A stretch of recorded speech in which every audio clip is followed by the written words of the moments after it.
ඉතින් ඔයත් 2025 ඒ ලෙවල් විභාගයට මුහුණ දෙන්න ඉන්න නංගි කෙනෙක් හරි මල්ලි කෙනෙක් හරි නම් මේ වීඩියෝ එක ස්කිප් නොකර දිගටම බලන්න ඔයාට ගොඩක් වැදගත් වෙයි. ඉතින් ඔයාලට විභාගෙට තියෙන තව පුංචි දින ගණනක් විතරයි. ඉතින් මේ කාලේ හැමෝම ඉන්නේ කලබලකාරී මනසකින්. නොඑක ආකාරයේ ප්‍රශ්න ගැටලු අපි හැමෝටම විභාග කාලේට මතුවෙනවා වගේ ඔයාලටත් මේ කාලේට නොඑක ආකාරයේ ප්‍රශ්න ගැටලු ඇති කියලා මම හිතනවා. ඉතින් ඔයාලට ඒ කලබලකාරී මානසිකත්වයෙන් මිදෙන්න පොඩ්ඩි ටිප්ස් ටිකක් මම ඔයාලට කියන්නම්. මොකද පාඩම් කරන්න කලින් හැමෝම තමන්ගේ මනස සැහැල්ලු කරගෙන ඉන්න ඕනේ. ඒකට ඔයාලා මෙන්න මේ ටික කරන්න. ඉතින් ඔයා කුමන හෝ ආගමක් අදහනවා නම් ඒකට අනුව උදේ හවස පහන පත්තු කරන්න. ඒකට ඔයාගේ මනස ගොඩක් සැහැල්ලුයි. ඒ වගේම තමයි ඔයාගේ පොත් මේසය පිළිවෙලට තියාගන්න.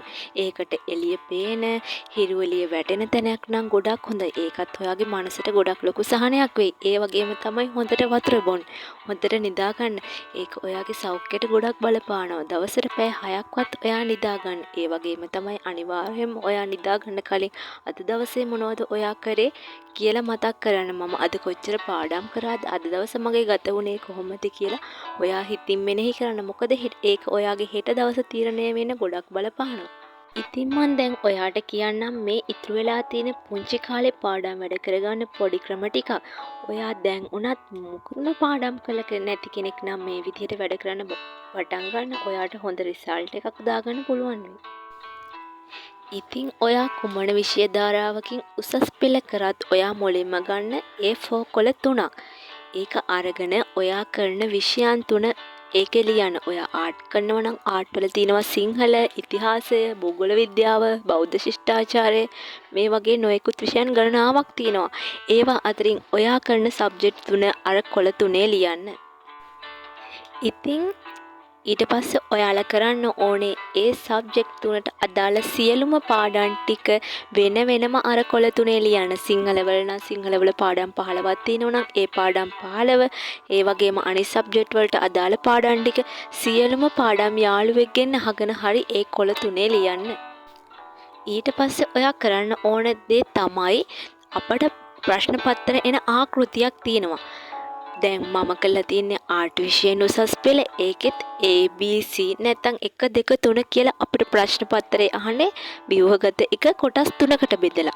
ඔයා අර ලියපු පාඩම් අතරින් ඔයාගේ ප්‍රශ්න පත්‍රයට එන ප්‍රශ්න අනුව බෙදා ගන්න 1 2 3 කියලා. එක කොටසට එන්නේ මේ කොටසින්, දෙක කොටසට එන්නේ මේ කොටසින්, තුන කොටසට එන්නේ මෙන්න මේ කොටසින් කියලා මේ ප්‍රශ්න ටික වෙන් කරගන්න. ඔයා ප්‍රශ්න පත්‍ර ආකෘතියක් අරන් හරි ඒ ප්‍රශ්න ටික වෙන වෙනම වෙන් කරගන්න. ඊළඟ පියවර විදිහට ඔයා කරන්න ඕන දේ තමයි අපි 1 2 3 කියලා වෙන් කරගත්තානේ. ඒ අතරිනුත් ප්‍රශ්න මෙන්න මේවා අනිවාර්යයෙන්ම විභාගයට එනවා කියලා කියනවනේ. ඒ කියන්නේ පාඩම් අතරින් තියෙනවා සුවිශේෂී පාඩම් අනිවාර්යයෙන්ම විභාගයට එන ඒවා.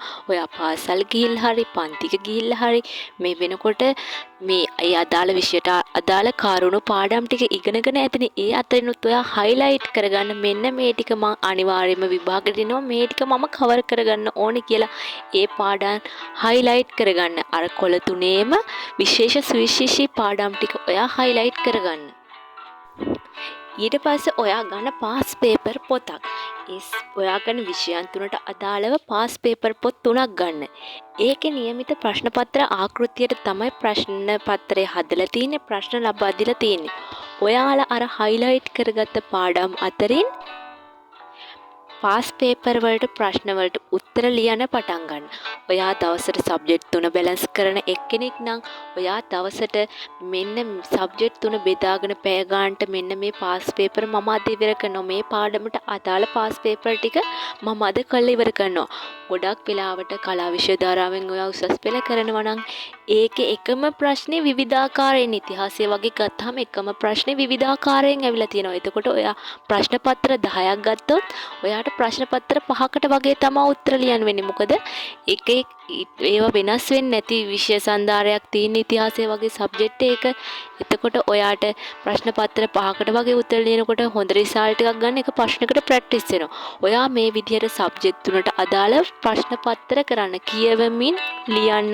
ඒක ගොඩක් සාර්ථක ක්‍රමයක්. මොකද එතකොට කරුණු මතකයේ රැඳෙන ප්‍රමාණය වැඩි. ඒ වගේම තමයි ඔයා MCQ පේපර් කරන්න ව්‍යුහගත රචනාවලට උත්තර ලියලා MCQ පේපර් එකක් අපි කරන්න ගත්තාම අර ව්‍යුහගත රචනාවල අපි උත්තර ලියනකොට යම් යම් කරුණු අපිට හම්බ වෙනවා. එතකොට අපිට MCQ ප්‍රශ්නයකට පිළිතුරු සොයාගන්න ඇතැම් අවස්ථාවලදී පහසු වෙනවා. ඒ කියන්නේ අතන අපි උත්තර ලියලානේ මේ MCQ එකට පිළිතුරු තෝරන්න එන්නේ. එතකොට අපිට පහසුවක් වෙනවා. ඒක ඔයා මේ ක්‍රමයට කරලා බලන්න. ඔයා මේ වෙනකොට මුකුත්ම පාඩම් කරන්න නැති නගි කෙනෙක් මල්ලි කෙනෙක් වුණත් ඔයා මේ ක්‍රමයට කරලා බලන්න. ඔයාට හොඳ රිසල්ට් එකක් ගන්න පුළුවන්. මේ වීඩියෝ එක බලනවා ඇති මම කොහොමද මේ සැරේ විභාගෙ ලියන්නේ මට මොකුත්ම කරගන්න බැරි වෙයි කියලා හිතේ තියන අය එහෙම චකිතකින් ඉන්න අය ඕනතරම් මේ වීඩියෝ එක බලනවා ඇති. ඉතින් කාටවත්ම බෑ කියලා දෙයක් නැහැ. ඔයා දැන් මහන්සි වුණත් ඔයාට ඔය විභාගෙ ගොඩ දාගන්න පුළුවන්. ඒ මම කියන්නේ ගොඩාක්ම දැන් සූදානමින් ඉන්න නංගිලා මල්ලිලාත් ඇති එහෙම අය නෙමෙයි. මොකුත්ම මම කොහොමද විභාගෙ ගොඩ දාගන්නේ කියලා හිතේ තියන අය ඉන්නෝනේ. අනේ මම ලියන්න ඕනේද කියලා හිතන අය මේ කල්ට ඕන තරම් ඒ වගේ දේවල් හිතෙනවා. ඉතින් කාටවත්ම බෑ කියලා දෙයක් නෑ. ඔයා දැන් ඉඳන් මේ ක්‍රමයට කරලා බලන්න. අනිවාර්යෙන්ම ඔයාට හොඳ රිසල්ට් එකක් දාගන්න පුළුවන් වෙයි. මමත් පළවෙනි පාර හිතපු තරම් රිසල්ට් එකක් මට ගන්න බැරි වුණා. හැබැයි දෙවෙනි පාර මම පිළිවෙලට මේ විදිහට ප්‍රශ්න බෙදාගෙන කළා. මම දෙවෙනි පාර කැම්පස් යන්න සිලෙක්ට් වුණා. ඉතින් ඔයාලට මම කියන්නේ කාටවත්ම බෑ කියලා දෙයක් නෑ. ඔයාලා ඔයාව විශ්වාස කළා දැන් ඉඳන් වැඩ කරන්න පටන් ගන්න. ඉතින් ඔයාලා හැමෝටම හොඳ රිසල්ට් එකක් දාගන්න පුළුවන් වෙයි. ඉතින් ඔයාලා හැමෝටම හොඳ රිසල්ට් එකක් ගන්න පුළුවන් වෙන්න කියලා මම ප්‍රාර්ථනා කරනවා. ඉතින් මොකක් හරි ප්‍රශ්නයක් ගැටලුවක් තියෙනවා නම් ඔයාලා ඒක පහලින් කමෙන්ට් කරන්න යන්න. ඉතින් අවසාන වෙනකම් වීඩියෝ එක බලපු ඔයාලට thank you.